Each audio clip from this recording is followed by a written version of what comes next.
Les Égyptiens de l'Antiquité possédaient une arme secrète dans leur combat contre les malheurs du quotidien. Pendant des milliers d'années, la magie a permis aussi bien aux rois qu'à la population de s'assurer santé, fortune, succès au combat et en amour. Le but de ces envoûtements d'amour était surtout sexuel. L'amour n'avait pas grand-chose à voir là-dedans. Après la disparition du dernier pharaon, les anciens rites perdurent, et la magie reste un outil puissant au cours des époques chrétiennes et islamiques. Cet ancien remède appelé le lait d'Isis était très connu encore au Moyen-Âge, et ce jusqu'au début de la médecine moderne. L'Égypte, pays des dieux et de la magie.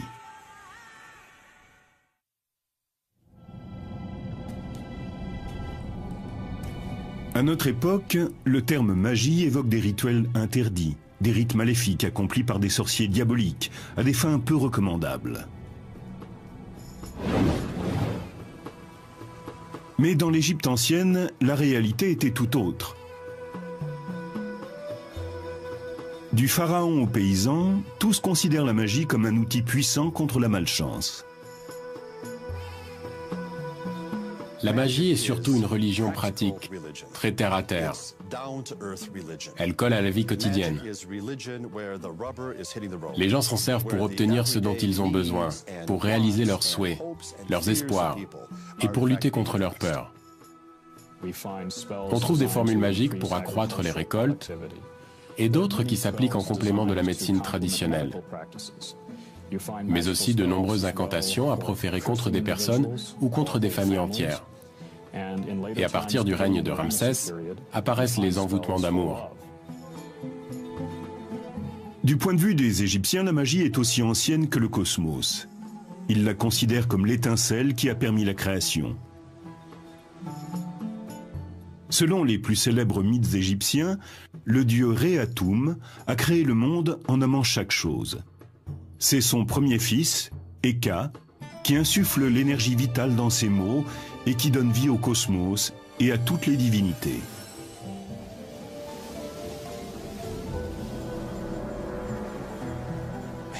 Le rôle d'Hécate est de donner force à tout ce qui n'est encore que visuel. Nous pensons d'ailleurs que le nom Hécate signifie « celui qui bénit les images », qui leur donne leur fonction et apporte la vie. Hécate est donc capable de créer physiquement les choses, à partir de leur nom ou de leur image. C'est le pouvoir du dieu Eka qui permet de rendre réelles les représentations d'offrandes destinées aux morts. C'est le pouvoir magique d'Eka qui permet à travers ces inscriptions que l'esprit du pharaon défunt accède à la vie éternelle. Et c'est aussi Eka qui permet aux formules d'envoûtement de s'accomplir. Il représente la force qui a permis à l'univers d'être créé. En s'appropriant rituels et formules magiques, en se familiarisant avec les anciennes croyances, certains accèdent en toute légitimité au pouvoir d'Hécate et en font usage.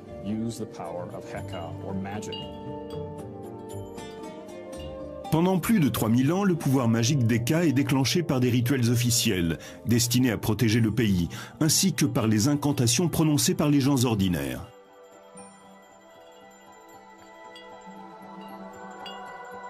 Les rites magiques se divisent en 3 éléments. Il y a d'abord le rituel, c'est ce qu'on fait. Puis les incantations, c'est-à-dire ce qu'on dit. Et enfin, les objets utilisés au cours du rituel. Ils disposent tous d'un pouvoir magique. Les objets de culte peuvent être des amulettes confectionnées par des artisans ou des éléments organiques, comme des langues de lézard ou du sang de taureau. Ils ont généralement une valeur symbolique. Ce bracelet est composé de représentations de coquillages appelés choris. On s'en servait dans les rites de fertilité car leur forme rappelle le sexe féminin. On trouve des formules magiques datant de la période gréco-romaine de l'Égypte, qui se situe entre -300 avant Jésus-Christ et l'an 400 de notre ère. Elles concernent divers problèmes comme la santé, le commerce, l'amour. Pour que le charme fonctionne, il faut rassembler plusieurs éléments comme les yeux d'un singe, un clou provenant d'une épave de bateau ou des larmes d'âne. Les formules magiques reflètent souvent l'époque à laquelle elles ont été écrites. Un ingrédient apparaissait souvent dans les enchantements. C'était du sang de gladiateur. Si vous en recueillez et que vous en mettez un petit peu dans votre boisson, elle vous donne pouvoir, force et colère. Dans les formules magiques, en plus de l'explication du pouvoir qu'elles renferment, de la liste des ingrédients et des amulettes à utiliser, on trouve assez fréquemment un texte narratif appelé Historiola. Il s'agit la plupart du temps d'histoires retraçant la vie des dieux. C'est le récit d'événements mythiques. Il est répété plusieurs fois, mais ce n'est pas pour s'assurer que les gens comprennent bien l'histoire. Il met en scène des grandes forces, et en les répétant à plusieurs reprises, on libère ce pouvoir. On lui permet de sortir des lignes du récit. On a alors une chance d'être investi de la puissance des événements relatés. Un rituel magique peut consister tout simplement à disposer quelques statues votives, des offrandes de nourriture, des morceaux de plantes ou d'autres objets sur un petit autel et à réciter des incantations magiques.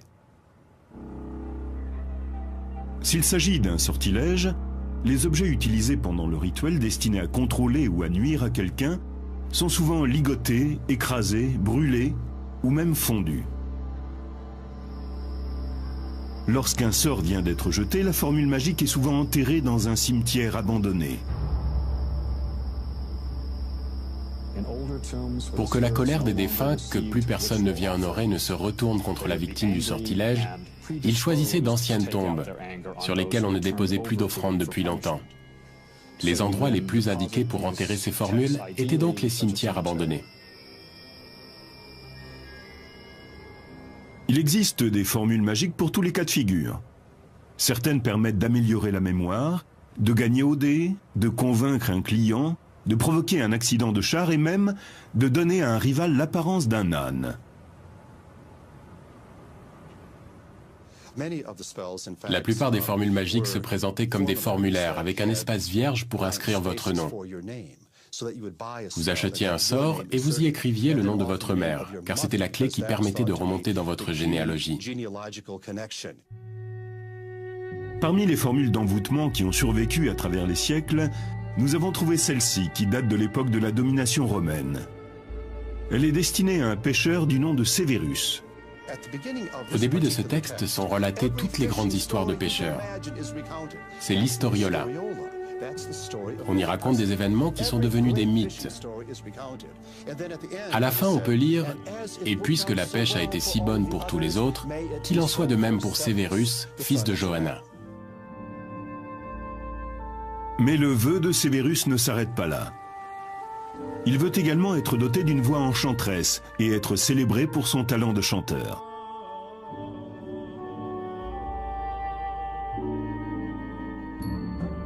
Ne les laisse pas me regarder partir, mais qu'ils scandent mon nom pour que je revienne chanter.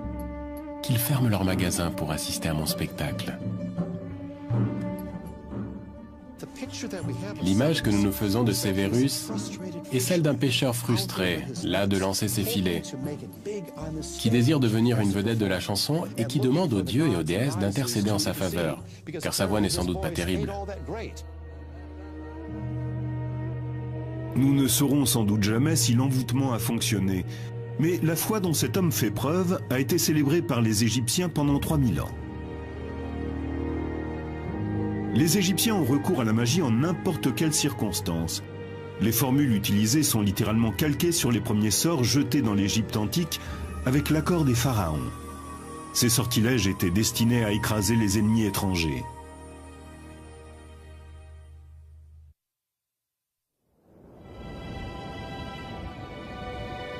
La vallée du Nil est un miracle vivant, un espace fertile au milieu d'un désert aride.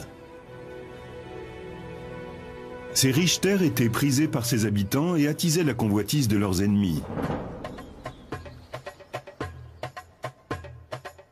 L'Égypte a été envahie par les Nubiens venus du sud, puis par les Hittites venus de l'est. À plusieurs reprises, les Libyens ont attaqué par l'ouest et des pirates ont débarqué sur les côtes méditerranéennes. Ces invasions incessantes ont conduit les Égyptiens à lever des armées et à bâtir des forteresses pour assurer leur protection. Mais la magie constituait aussi un élément important de la défense du pays. Parmi les premières malédictions et les sortilèges jetés par les Égyptiens, certains étaient destinés à paralyser les troupes ennemies.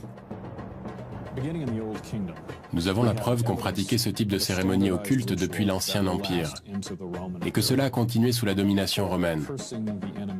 Il existait un sortilège contre les ennemis du pays.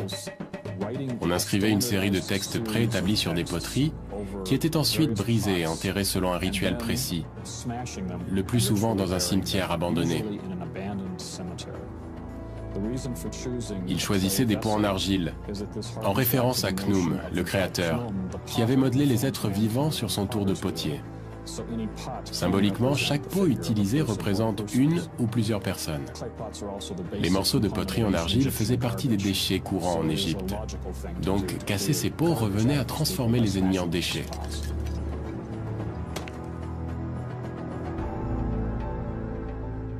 Les vestiges de ce rituel ont été découverts à Mirghissa, une ville située en territoire nubien tout près d'une forteresse égyptienne construite vers 1700 avant Jésus-Christ. Ce territoire appartient aujourd'hui au Soudan. Au cours des fouilles, on a découvert des morceaux de poterie en argile rouge. On peut y lire les formules d'une malédiction jetée aux Nubiens. Ils avaient été enterrés à côté de tombes abandonnées.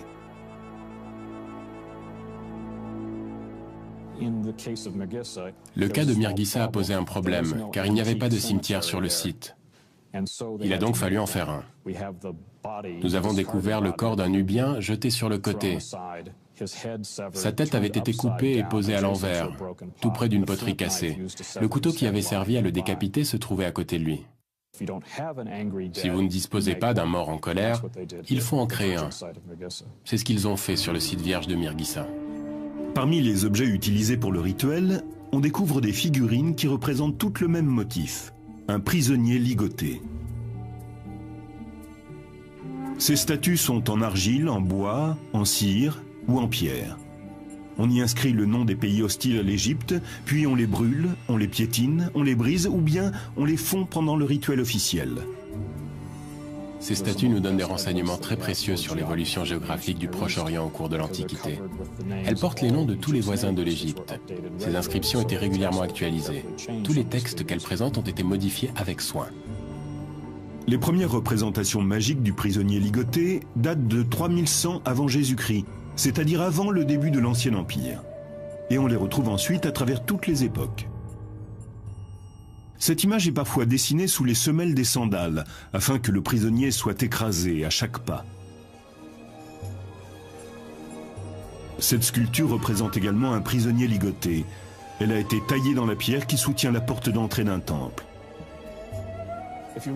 Si vous observez le socle de cette porte, vous pourrez voir qu'il représente un prisonnier allongé, le ventre contre le sol, les mains attachées dans le dos.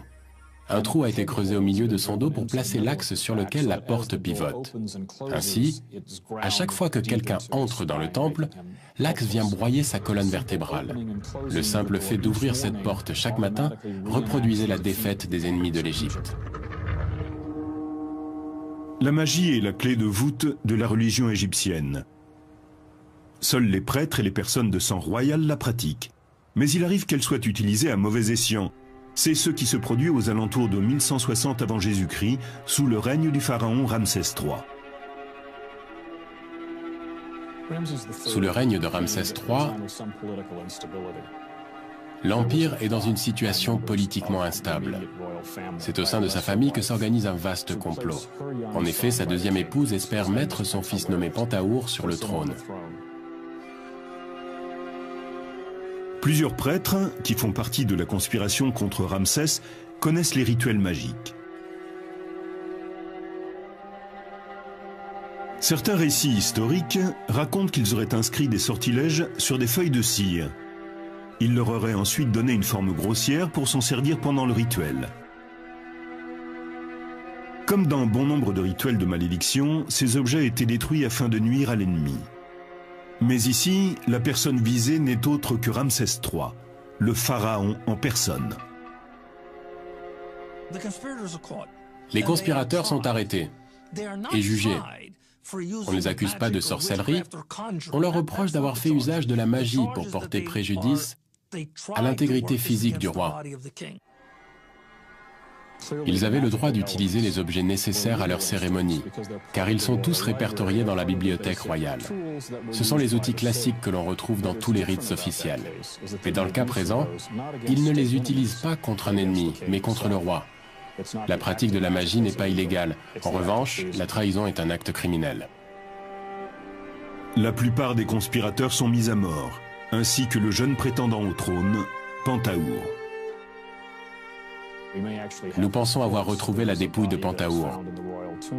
On a découvert dans le tombeau royal un corps qui semble avoir été embaumé vivant. Ce n'est qu'une hypothèse. Il peut aussi avoir été empoisonné avant d'être recouvert de bandelettes. Mais la position du corps laisse penser qu'il est mort dans d'atroces souffrances. Cette histoire a vraisemblablement inspiré la scène d'inhumation d'Imhotep dans le film La Momie. Malgré cette trahison, les rites destinés à jeter des sortilèges restent un élément central de la religion égyptienne. Il semble même qu'ils aient influencé le développement de certaines cultures apparues ultérieurement. Dans l'Ancien Testament, une histoire du livre de Jérémie a visiblement été empruntée à la tradition égyptienne. Suivant les instructions de Dieu, Jérémie se rend aux portes de Jérusalem et prévient le peuple d'Israël. Une malédiction s'abattra sur eux s'ils ne mettent pas un terme à leurs agissements diaboliques. Il brise ensuite un pot de terre et réitère la menace divine. C'est ainsi que je briserai ce peuple et cette ville, comme on brise un vase de potier, sans qu'il puisse être reconstitué. Jérémie, chapitre 19, verset 11. Pratiquée lors de rites officiels, la malédiction qui semble avoir inspiré Jérémie a été transformée pour remplir d'autres fonctions, notamment pour résoudre des problèmes d'ordre sentimental. Dans l'ancienne Égypte, ce qui était bon pour la guerre pouvait aussi l'être en amour.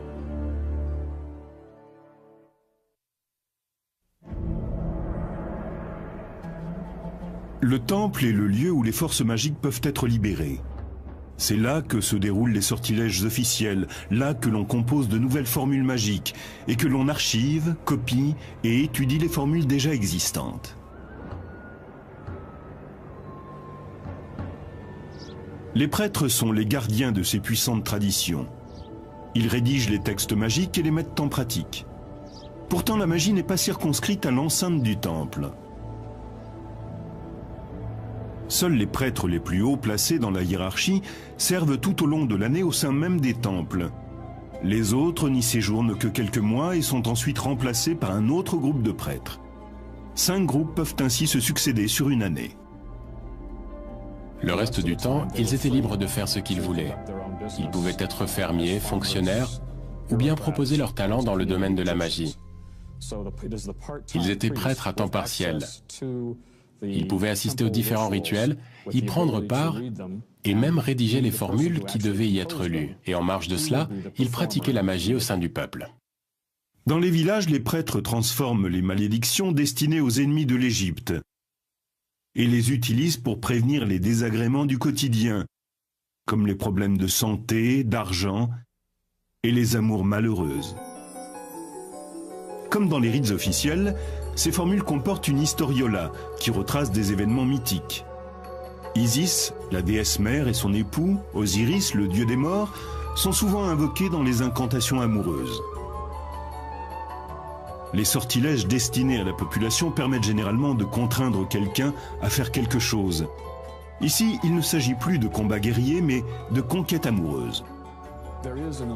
Au Louvre, on peut voir une statuette d'argile représentant une femme accroupie, les bras attachés dans le dos.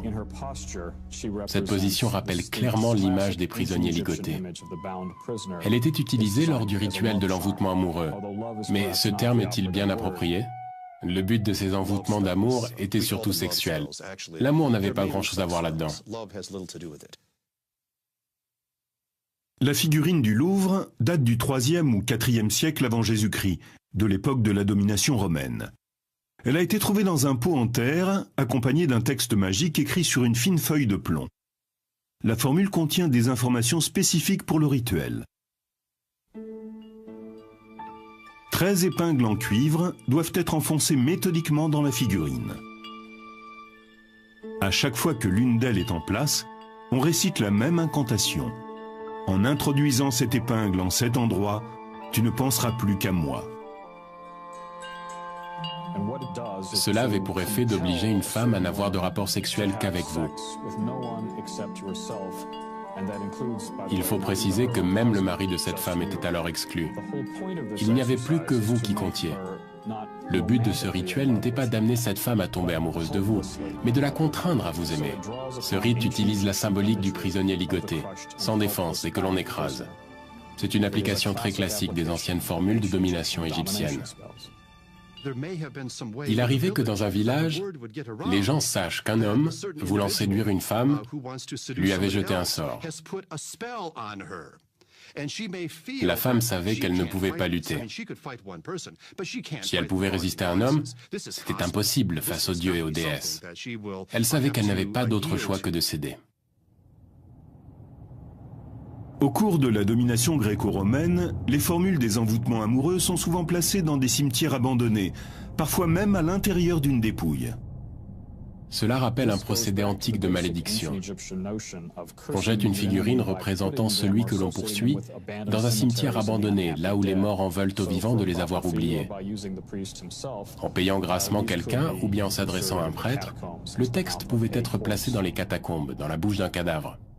Cet envoûtement a été demandé par un homme qui souhaite manipuler les sentiments d'une femme mariée, du nom de Carossa. La formule est directement adressée à la dépouille dans laquelle on l'a placée. Réveille-toi et viens à mon aide. Fais que ce qui est inscrit sur ce texte une fois placé dans ta bouche devienne réalité. Empêche Carossa de penser à son mari, à son enfant, à sa soif, à sa faim. Et mène-la vers moi, brûlante de passion, d'amour, et pleine du désir de m'offrir son corps. Vite, très vite. Malgré l'introduction du christianisme en Égypte, ce type d'envoûtement va rester en usage plusieurs siècles après la crucifixion du Christ. Beaucoup parmi les prêtres chrétiens avaient été élevés selon les coutumes anciennes. Et la magie perdure à travers des chrétiens originaires d'Égypte, l'Église copte. Nous supposons que les principaux responsables des guérisons, de la préparation des amulettes ou des sortilèges et qui reliaient les formules magiques étaient des coptes. Ils pouvaient aider un homme à conquérir une femme, ou encore permettaient à une mère de jeter un sort sur le couple de son fils quand elle estimait que son épouse n'était pas celle qu'il lui fallait. Donc à ce moment, elle jetait un sort pour arracher cette fille des bras de son fils. Il semble donc que toutes ces formules magiques auraient été écrites par des moines coptes. Ils étaient les Égyptiens lettrés de l'institution chrétienne. La magie a continué à être présente pendant la période copte, car les gens croyaient à ces méthodes. C'était une solution efficace pour la communauté. Elle n'était pas officiellement acceptée par l'Église copte, et elle ne l'a jamais été. Ces activités étaient pratiquées dans l'ombre et le sont encore aujourd'hui. Comme les grands prêtres des pharaons, les prêtres coptes enroulent un cordon autour des figurines, destinées au rituel, pour que la victime de l'envoûtement amoureux se soumette sexuellement. La plupart du temps, ces envoûtements sont effectués à la requête d'un homme désireux de bénéficier des faveurs d'une femme, mais ils peuvent aussi poursuivre d'autres objectifs. Les textes rédigés par les coptes proposaient différentes façons de ficeler les figurines. Si vous vouliez que votre adversaire devienne impuissant, alors vous passiez la ficelle autour de l'organe sexuel. Voici un de ces sortilèges. Le texte est rédigé en langage copte, on y trouve des références à Jésus-Christ, mais l'élément de magie est purement égyptien.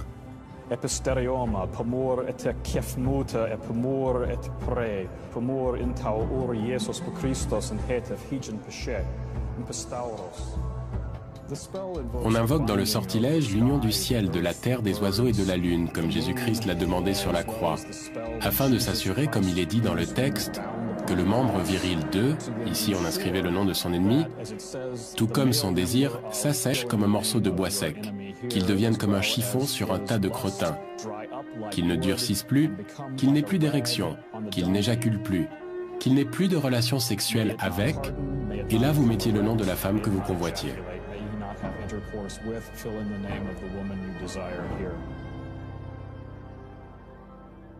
On constate que le sexe est un sujet prépondérant.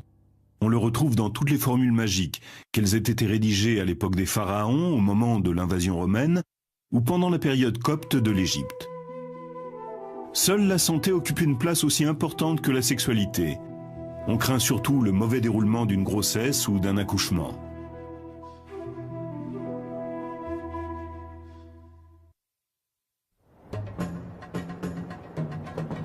Selon les textes égyptiens anciens, les dieux ont offert la magie aux humains pour leur permettre de faire face aux pièges que le destin leur réserve. La perte d'un être cher est probablement l'une des pires choses qui puissent arriver. Les causes de décès sont nombreuses, qu'il s'agisse d'un accident, d'une maladie ou encore d'une grossesse ou d'un accouchement qui se déroule mal. La mortalité infantile était telle qu'il valait mieux prendre toutes ces précautions, y compris recourir à la magie pour protéger la mère et son enfant pendant et après la grossesse. Nous avons découvert tout un éventail de formules magiques. Cette liste porte le nom de formules magiques pour la mère et son enfant. Une personne appelée le magicien de la crèche était chargée de les élaborer. Parmi les outils du magicien, il y a les baguettes magiques, comme celle-ci. Elles sont taillées dans des défenses d'hippopotame afin d'être liées à Taouret, la déesse protectrice de l'accouchement. On garde ces baguettes auprès de soi pour indiquer que la mère et son enfant bénéficient d'une protection magique.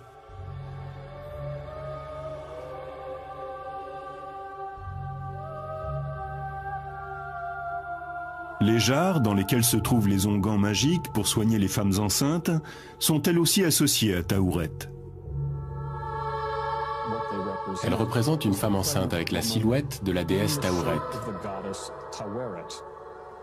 Si bien qu'elles sont en partie femmes et en partie hippopotames. On disait que les onguents que l'on mettait dans les récipients pouvaient servir à soigner les vergetures. On retirait en quelque sorte l'huile du corps même de la déesse protectrice de l'accouchement. Et on l'appliquait sur la patiente qui était à son tour investie du pouvoir de Taouret. Ce genre d'association entre magie et médecine n'est pas un cas isolé. Sous l'Ancien Empire, certains physiciens sont aussi appelés prophètes d'Eka, le dieu de la magie. Comme dans les emboutements amoureux, les formules de guérison comportent une historiola. On y retrouve souvent les histoires d'Isis et d'Horus. Parmi les magnifiques histoires que l'on raconte au sujet de la déesse Isis et de son fils le dieu Horus, l'une d'elles explique comment Isis parvint à soigner Horus d'une piqûre de scorpion. On note un grand intérêt dans la magie égyptienne pour se protéger des piqûres de serpents et de scorpions.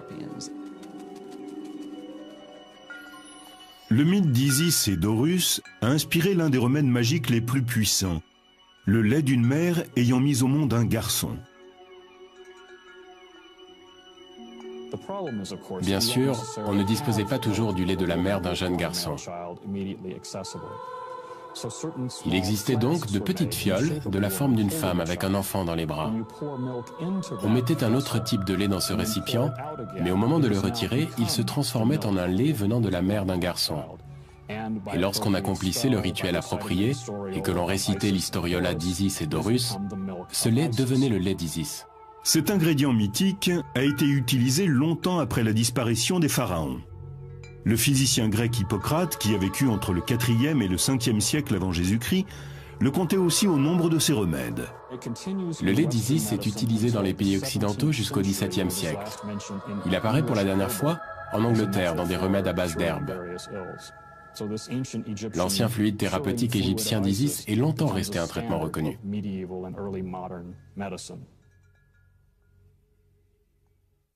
Dans l'Antiquité, Horus est l'objet de bien d'autres historiolas.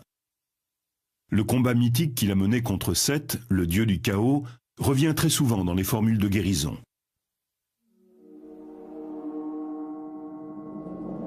La légende raconte que Seth arracha un œil à Horus lors d'un terrible combat. Mais Thoth, le dieu de l'écriture et de la médecine, grâce à la magie, parvint à guérir son œil. En récitant cette partie du mythe qui traite de la guérison d'Horus datant de l'époque des dieux, on va agir sur la guérison du patient. Selon les anciens textes, Thoth a craché sur l'œil blessé d'Horus, ce qui a suffi à le guérir.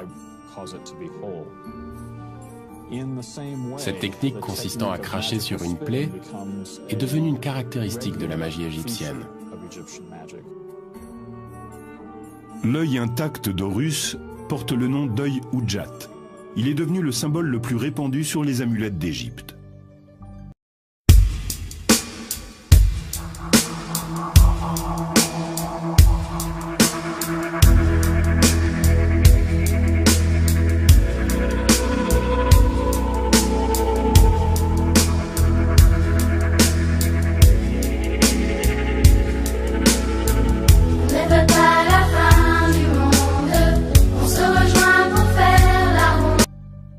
Aujourd'hui, l'œil Udjat fait partie de notre quotidien. Il apparaît encore sous cette forme dans les pharmacies. Comme l'œil Udjat, le rituel magique du crachat a été repris par d'autres cultures. On retrouve cette méthode du crachat dans le Nouveau Testament. Dans l'évangile de Marc, Jésus crache sur l'œil d'un aveugle pour le soigner, comme l'avait fait Thoth des siècles auparavant. Cette pratique magique est tellement répandue au Proche-Orient que l'on ne sait pas si Jésus s'est inspiré de la culture égyptienne ou si cette pratique vient bien de Palestine.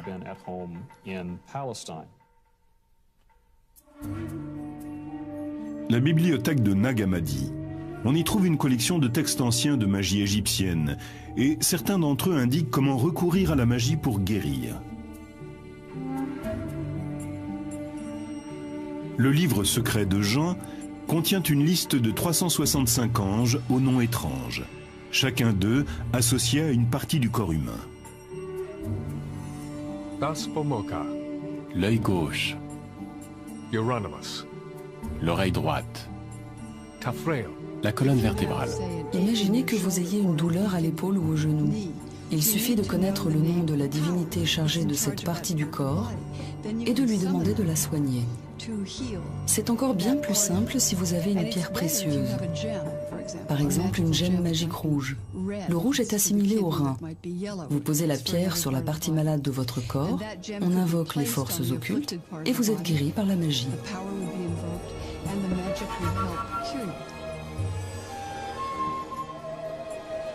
Des traces d'une autre tradition magique ont été découvertes ici, dans la synagogue Ben Ezra du Caire, l'un des plus vieux temples juifs d'Égypte.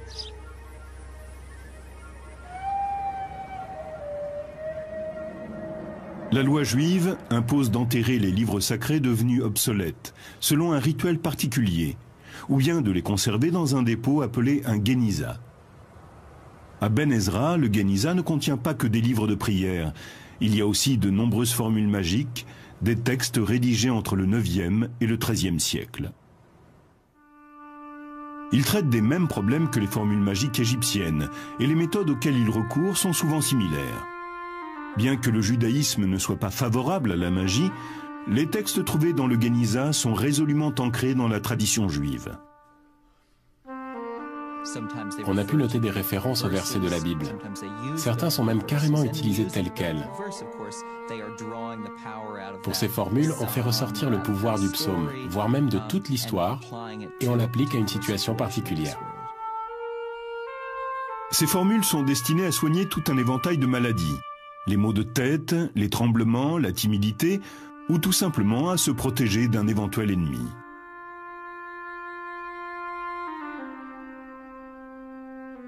Les textes magiques du Geniza ont un point commun avec les textes coptes et ceux rédigés à l'époque des pharaons. Ils montrent tous la même révérence face à la puissance magique des mots. Plus tard, on retrouve le même respect dans l'une des nombreuses traditions magiques que l'Égypte ait connues, celle de l'islam populaire.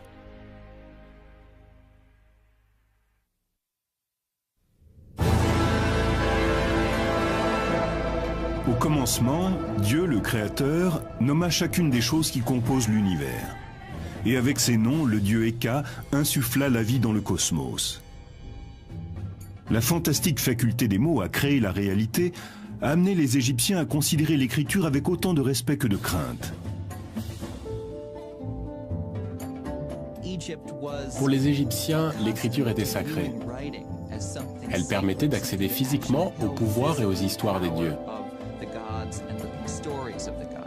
Les hiéroglyphes sont des écritures sacrées. D'ailleurs, c'est ce que ce terme signifie. Toutefois, la plupart des Égyptiens ne savent pas lire. Ils doivent extraire le pouvoir des mots, comme ceux de la formule inscrite sur cette amulette d'Horus, sans être capables de les lire. Puisqu'ils ne pouvaient pas les lire, ils versaient de l'eau sur la surface de la stèle ou bien ils la plongeaient dans un récipient rempli d'eau. Le liquide se chargeait du pouvoir magique de la formule et ils n'avaient plus qu'à le boire. Cette ancienne coutume égyptienne, consistant à boire le texte des formules magiques, réapparaît à l'époque biblique. Le livre des Nombres de l'Ancien Testament décrit un procédé magique qui permet de tester la vertu d'une femme accusée d'adultère. D'abord, un prêtre verse dans un bol d'eau une pincée de terre recueillie dans le temple de Salomon. Ensuite, on y plonge un papyrus sur lequel est inscrit le sortilège, ce qui permet au texte de se dissoudre. La femme qui fait l'objet de l'accusation doit boire ce breuvage. On pensait que si elle a été infidèle, Dieu la maudira. Et que si elle vient à tomber enceinte d'un autre homme, elle n'arrivera jamais au terme de sa grossesse. Cette méthode nous ramène aux anciennes traditions égyptiennes. Une formule était inscrite sur un papyrus ou sur de l'argile, puis on la faisait dissoudre dans l'eau avant de la boire pour acquérir sa puissance, bénéfique ou destructrice. La magie juive attribuait elle aussi beaucoup de valeur à la puissance de l'écriture même. Et ceci a existé depuis des temps très anciens. L'hébreu ne se limite pas à la simple formulation de mots. Il est composé de lettres que les anges ont apportées sur terre, ou plutôt que Moïse a apportées et qui ont été tracées par la main de Dieu. Ces lettres sont sacrées, tout comme les hiéroglyphes. Les formules magiques de la période gréco-romaine trouvent leurs racines aussi bien dans la tradition pharaonique que juive. Les prêtres qui les rédigent cherchent sans cesse de nouveaux noms, de nouveaux mots, de nouveaux sons. Plus ils sont étranges, mieux c'est. Nous avons trouvé de nombreux exemples de ce langage magique en introduction de textes qui commencent comme une prière. Ça ressemble à cela. Yahoo, Sabeyov, Adonai, ce sont des sonorités qui sont typiques de l'hébreu. Et il devait y avoir des noms d'anges comme Michael, Gabriel, Raphaël. Il y avait même des palindromes, ces mots que l'on peut lire dans un sens comme dans l'autre. Il confère un grand pouvoir aux incantations. Abla Nafanalba, Sesumgen Barfarenges, Shemesheilam. Ce sont des mots étranges et très exotiques. Laielops. On retrouve toutes sortes de mots magiques. L'Église copte semble elle aussi reconnaître aux mots et aux lettres un grand pouvoir magique.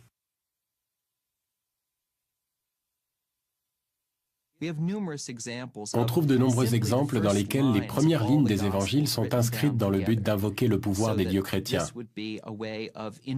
Certains de ces textes sont utilisés comme une forme de pouvoir.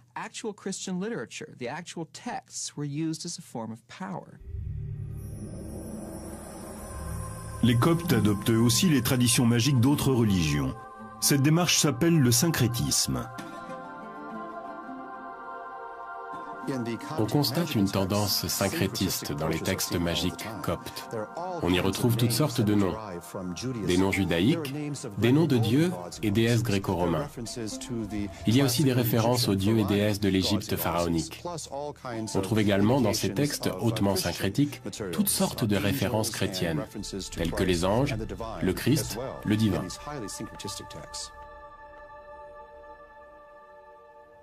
Il existe un exemple parfait de texte syncrétiste parmi les ouvrages mystiques de la bibliothèque de Nag Hammadi. Dans ce récit, il est question d'un jeune homme qui rend visite à Thoth, le dieu égyptien. Il cherche à atteindre la sagesse à travers le pouvoir magique des incantations. Dans ce texte, le jeune homme devait répéter. Ces sons étaient des invocations. Peut-être les disait-il à haute voix, ou répétait-il ces sonorités une vingtaine de minutes, afin d'entrer dans un état de transe.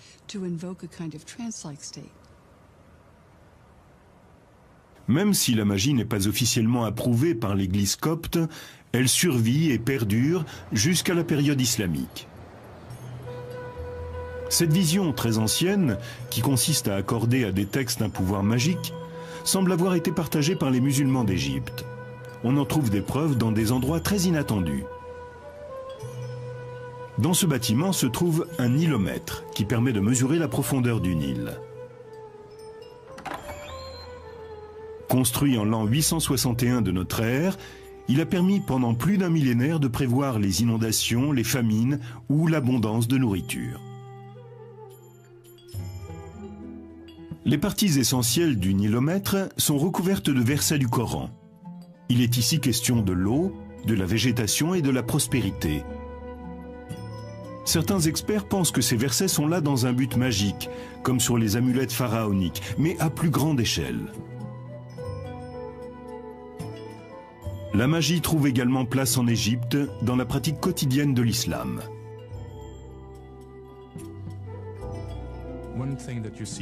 Aujourd'hui encore, on peut voir des bols magiques sur lesquels sont écrits le nom de Mahomet ou celui d'Allah, ou encore un extrait du Coran. On y verse de l'eau, et en la buvant, on est investi d'une force positive. L'utilisation des bols magiques n'est que l'un des nombreux rituels musulmans qui reprennent les traditions de l'Antiquité égyptienne, liées au pouvoir de l'écriture.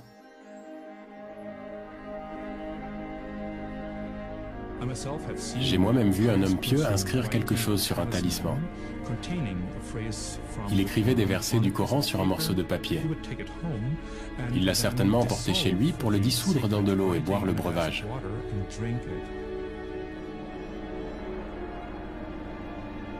Il y a 5000 ans, les anciens Égyptiens ont eu recours à la magie pour éviter les pièges que le destin leur réservait. Au cours des siècles, et quelle que soit leur croyance, les Égyptiens ont fait confiance à la magie pour améliorer leur santé, se protéger du malheur ou connaître la chance en amour. Tous ceux qui ont vécu sur cette terre ont ce lien entre eux, le désir de déjouer les pièges du destin en recourant à une puissance supérieure que l'on appelle magie ou parfois religion.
Les Égyptiens de l'Antiquité possédaient une arme secrète dans leur combat contre les malheurs du quotidien. Pendant des milliers d'années, la magie a permis aussi bien aux rois qu'à la population de s'assurer santé, fortune, succès au combat et en amour. Le but de ces envoûtements d'amour était surtout sexuel. L'amour n'avait pas grand-chose à voir là-dedans. Après la disparition du dernier pharaon, les anciens rites perdurent, et la magie reste un outil puissant au cours des époques chrétiennes et islamiques. Cet ancien remède appelé le lait d'Isis était très connu encore au Moyen-Âge, et ce jusqu'au début de la médecine moderne. L'Égypte, pays des dieux et de la magie.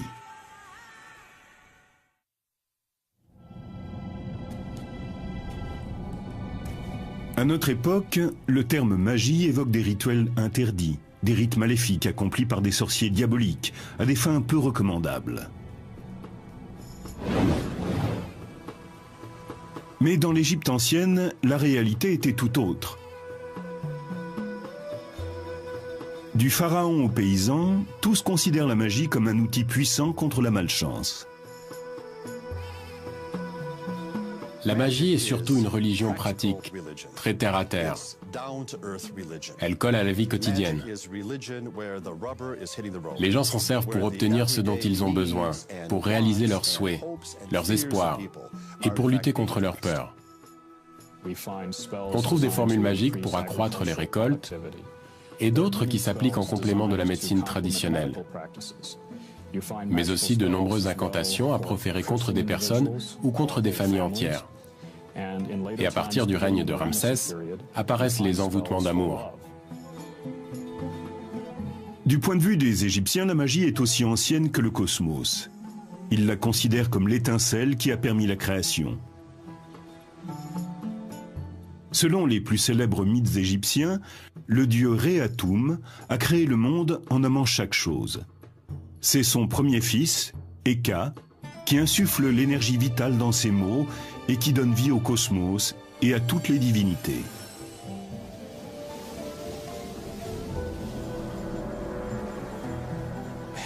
Le rôle d'Hécate est de donner force à tout ce qui n'est encore que visuel. Nous pensons d'ailleurs que le nom Hécate signifie « celui qui bénit les images », qui leur donne leur fonction et apporte la vie. Hécate est donc capable de créer physiquement les choses, à partir de leur nom ou de leur image. C'est le pouvoir du dieu Eka qui permet de rendre réelles les représentations d'offrandes destinées aux morts. C'est le pouvoir magique d'Eka qui permet à travers ces inscriptions que l'esprit du pharaon défunt accède à la vie éternelle. Et c'est aussi Eka qui permet aux formules d'envoûtement de s'accomplir. Il représente la force qui a permis à l'univers d'être créé.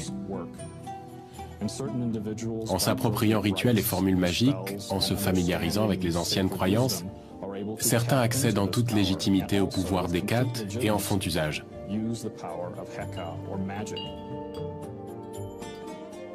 Pendant plus de 3000 ans, le pouvoir magique d'Eka est déclenché par des rituels officiels, destinés à protéger le pays, ainsi que par les incantations prononcées par les gens ordinaires.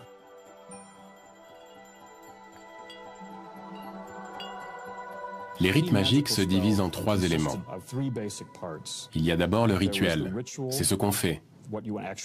Puis les incantations, c'est-à-dire ce qu'on dit. Et enfin, les objets utilisés au cours du rituel. Ils disposent tous d'un pouvoir magique. Les objets de culte peuvent être des amulettes confectionnées par des artisans ou des éléments organiques, comme des langues de lézard ou du sang de taureau. Ils ont généralement une valeur symbolique. Ce bracelet est composé de représentations de coquillages appelés choris. On s'en servait dans les rites de fertilité car leur forme rappelle le sexe féminin. On trouve des formules magiques datant de la période gréco-romaine de l'Égypte qui se situe entre -300 avant Jésus-Christ et l'an 400 de notre ère. Elles concernent divers problèmes comme la santé, le commerce, l'amour. Pour que le charme fonctionne, il faut rassembler plusieurs éléments comme les yeux d'un singe, un clou provenant d'une épave de bateau ou des larmes d'âne. Les formules magiques reflètent souvent l'époque à laquelle elles ont été écrites. Un ingrédient apparaissait souvent dans les enchantements. C'était du sang de gladiateur. Si vous en recueillez et que vous en mettez un petit peu dans votre boisson, elle vous donne pouvoir, force et colère.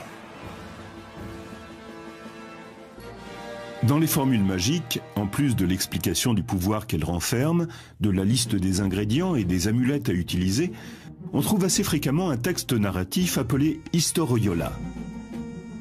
Il s'agit la plupart du temps d'histoires retraçant la vie des dieux. C'est le récit d'événements mythiques. Il est répété plusieurs fois, mais ce n'est pas pour s'assurer que les gens comprennent bien l'histoire. Il met en scène des grandes forces, et en les répétant à plusieurs reprises, on libère ce pouvoir. On lui permet de sortir des lignes du récit. On a alors une chance d'être investi de la puissance des événements relatés.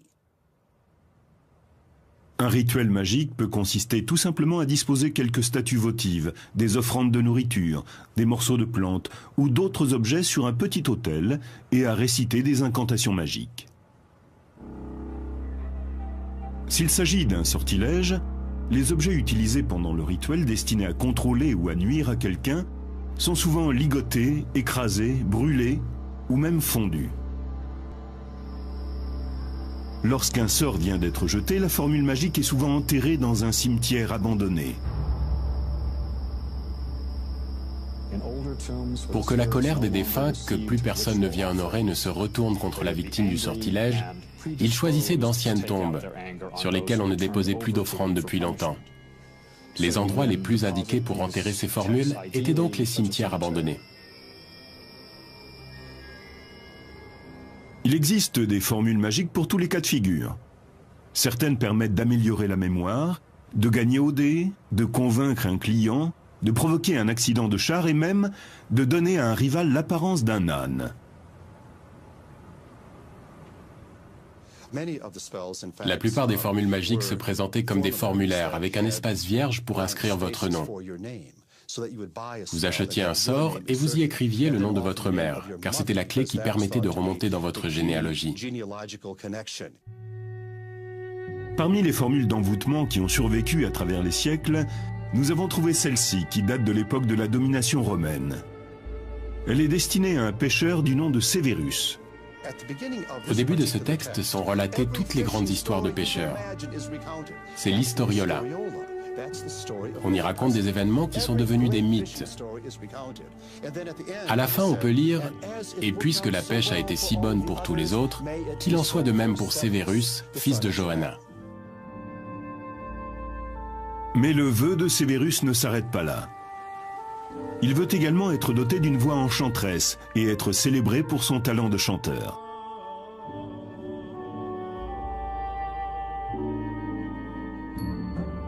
Ne les laisse pas me regarder partir, mais qu'ils scandent mon nom pour que je revienne chanter, qu'ils ferment leur magasin pour assister à mon spectacle. L'image que nous nous faisons de Sévérus est celle d'un pêcheur frustré, las de lancer ses filets, qui désire devenir une vedette de la chanson et qui demande aux dieux et aux déesses d'intercéder en sa faveur, car sa voix n'est sans doute pas terrible. Nous ne saurons sans doute jamais si l'envoûtement a fonctionné, mais la foi dont cet homme fait preuve a été célébrée par les Égyptiens pendant 3000 ans. Les Égyptiens ont recours à la magie en n'importe quelle circonstance. Les formules utilisées sont littéralement calquées sur les premiers sorts jetés dans l'Égypte antique avec l'accord des pharaons. Ces sortilèges étaient destinés à écraser les ennemis étrangers.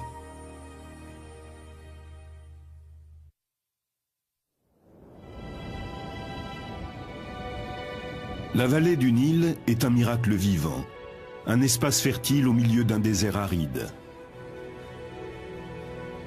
Ces riches terres étaient prisées par ses habitants et attisaient la convoitise de leurs ennemis. L'Égypte a été envahie par les Nubiens venus du sud, puis par les Hittites venus de l'est. À plusieurs reprises, les Libyens ont attaqué par l'ouest et les pirates ont débarqué sur les côtes méditerranéennes. Ces invasions incessantes ont conduit les Égyptiens à lever des armées et à bâtir des forteresses pour assurer leur protection. Mais la magie constituait aussi un élément important de la défense du pays. Parmi les premières malédictions et les sortilèges jetés par les Égyptiens, certains étaient destinés à paralyser les troupes ennemies. Nous avons la preuve qu'on pratiquait ce type de cérémonie occulte depuis l'Ancien Empire, et que cela a continué sous la domination romaine. Il existait un sortilège contre les ennemis du pays. On inscrivait une série de textes préétablis sur des poteries, qui étaient ensuite brisés et enterrés selon un rituel précis, le plus souvent dans un cimetière abandonné.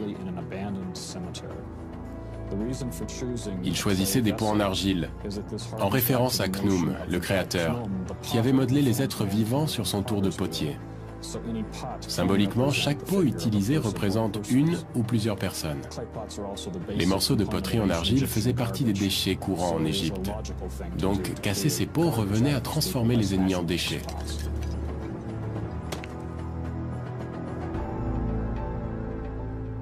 Les vestiges de ce rituel ont été découverts à Mirghissa, une ville située en territoire nubien tout près d'une forteresse égyptienne construite vers 1700 avant Jésus-Christ. Ce territoire appartient aujourd'hui au Soudan. Au cours des fouilles, on a découvert des morceaux de poterie en argile rouge. On peut y lire les formules d'une malédiction jetée aux Nubiens. Ils avaient été enterrés à côté de tombes abandonnées.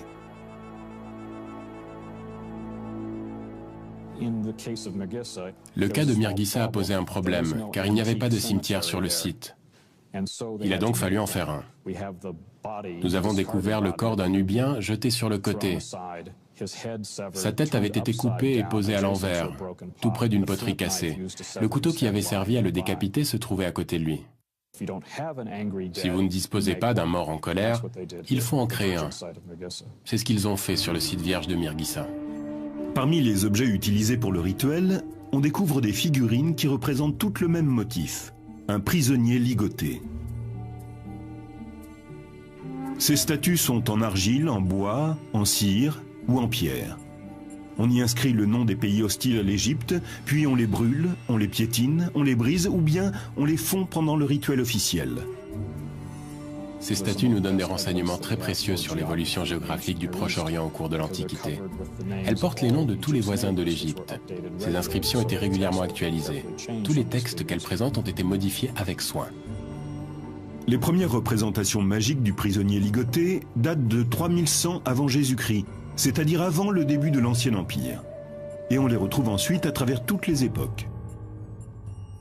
Cette image est parfois dessinée sous les semelles des sandales, afin que le prisonnier soit écrasé à chaque pas. Cette sculpture représente également un prisonnier ligoté. Elle a été taillée dans la pierre qui soutient la porte d'entrée d'un temple. Si vous observez le socle de cette porte, vous pourrez voir qu'il représente un prisonnier allongé le ventre contre le sol, les mains attachées dans le dos. Un trou a été creusé au milieu de son dos pour placer l'axe sur lequel la porte pivote. Ainsi, à chaque fois que quelqu'un entre dans le temple, l'axe vient broyer sa colonne vertébrale. Le simple fait d'ouvrir cette porte chaque matin reproduisait la défaite des ennemis de l'Égypte. La magie est la clé de voûte de la religion égyptienne. Seuls les prêtres et les personnes de sang royal la pratiquent. Mais il arrive qu'elle soit utilisée à mauvais escient. C'est ce qui se produit aux alentours de 1160 avant Jésus-Christ, sous le règne du pharaon Ramsès III. Sous le règne de Ramsès III, l'Empire est dans une situation politiquement instable. C'est au sein de sa famille que s'organise un vaste complot. En effet, sa deuxième épouse espère mettre son fils nommé Pentahour sur le trône. Plusieurs prêtres, qui font partie de la conspiration contre Ramsès, connaissent les rituels magiques. Certains récits historiques racontent qu'ils auraient inscrit des sortilèges sur des feuilles de cire. Ils leur auraient ensuite donné une forme grossière pour s'en servir pendant le rituel. Comme dans bon nombre de rituels de malédiction, ces objets étaient détruits afin de nuire à l'ennemi. Mais ici, la personne visée n'est autre que Ramsès III, le pharaon en personne. Les conspirateurs sont arrêtés et jugés. On ne les accuse pas de sorcellerie, on leur reproche d'avoir fait usage de la magie pour porter préjudice à l'intégrité physique du roi. Ils avaient le droit d'utiliser les objets nécessaires à leur cérémonie, car ils sont tous répertoriés dans la bibliothèque royale. Ce sont les outils classiques que l'on retrouve dans tous les rites officiels. Mais dans le cas présent, ils ne les utilisent pas contre un ennemi, mais contre le roi. La pratique de la magie n'est pas illégale. En revanche, la trahison est un acte criminel. La plupart des conspirateurs sont mis à mort, ainsi que le jeune prétendant au trône, Pentahour. Nous pensons avoir retrouvé la dépouille de Pentahour. On a découvert dans le tombeau royal un corps qui semble avoir été embaumé vivant. Ce n'est qu'une hypothèse. Il peut aussi avoir été empoisonné avant d'être recouvert de bandelettes. Mais la position du corps laisse penser qu'il est mort dans d'atroces souffrances. Cette histoire a vraisemblablement inspiré la scène d'inhumation d'Imhotep dans le film La Momie. Malgré cette trahison, les rites destinés à jeter des sortilèges restent un élément central de la religion égyptienne. Il semble même qu'ils aient influencé le développement de certaines cultures apparues ultérieurement. Dans l'Ancien Testament, une histoire du livre de Jérémie a visiblement été empruntée à la tradition égyptienne. Suivant les instructions de Dieu, Jérémie se rend aux portes de Jérusalem et prévient le peuple d'Israël. Une malédiction s'abattra sur eux s'ils ne mettent pas un terme à leurs agissements diaboliques. Il brise ensuite un pot de terre et réitère la menace divine. C'est ainsi que je briserai ce peuple et cette ville, comme on brise un vase de potier, sans qu'il puisse être reconstitué. Jérémie, chapitre 19, verset 11. Pratiquée lors de rites officiels, la malédiction qui semble avoir inspiré Jérémie a été transformée pour remplir d'autres fonctions, notamment pour résoudre des problèmes d'ordre sentimental. Dans l'ancienne Égypte, ce qui était bon pour la guerre pouvait aussi l'être en amour.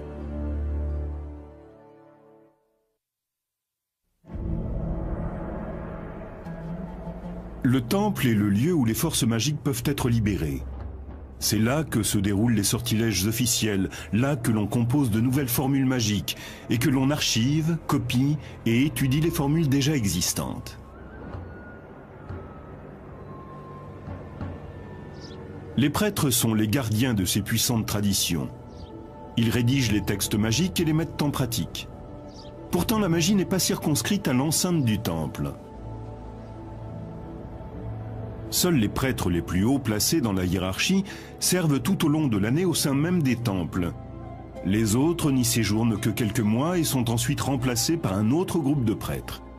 5 groupes peuvent ainsi se succéder sur une année. Le reste du temps, ils étaient libres de faire ce qu'ils voulaient. Ils pouvaient être fermiers, fonctionnaires, ou bien proposer leur talent dans le domaine de la magie. Ils étaient prêtres à temps partiel. Ils pouvaient assister aux différents rituels, y prendre part, et même rédiger les formules qui devaient y être lues. Et en marge de cela, ils pratiquaient la magie au sein du peuple. Dans les villages, les prêtres transforment les malédictions destinées aux ennemis de l'Égypte et les utilisent pour prévenir les désagréments du quotidien, comme les problèmes de santé, d'argent et les amours malheureuses. Comme dans les rites officiels, ces formules comportent une historiola qui retrace des événements mythiques. Isis, la déesse mère, et son époux, Osiris, le dieu des morts, sont souvent invoqués dans les incantations amoureuses. Les sortilèges destinés à la population permettent généralement de contraindre